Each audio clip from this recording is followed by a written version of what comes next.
The governor of California just said this is one of the most important books Democrats can read. It spurred a whole conversation about how regulation has slowed growth in the supply of houses, public transit options, innovation, a lot actually. But as a Florida man, I've got a few things to say, because my state's recent history tells us a lot about the wisdom of Ezra Klein and Derek Thompson's proposals. Under Republicans Ron DeSantis and Rick Scott, Florida has many of the trappings of the abundant society that Klein and Thompson fantasize about.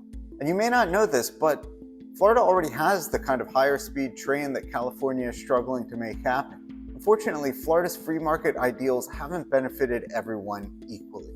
Florida housing developers, for example, have too often focused on highly profitable luxury products meant to lure wealthy transplants and second home buyers, rather than building the homes that working class Floridians need. In fact, the ratio of local incomes to rents shows that Miami is now the least affordable major metro area in the nation. Even Tampa is now less affordable than San Francisco on that basis. Working class locals have had to flee to the suburbs, where commutes are longer.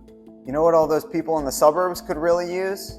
A train. Florida has one, Brightline, but it's mostly for tourists, despite benefiting from government grants and tax-exempt financing.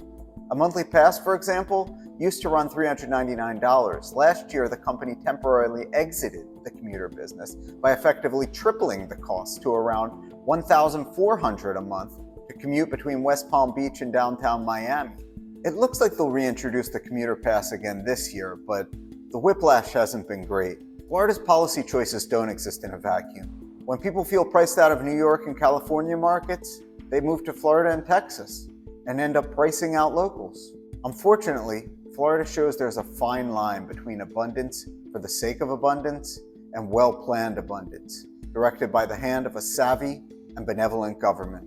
It's the latter that Klein and Thompson clearly seem to have in mind.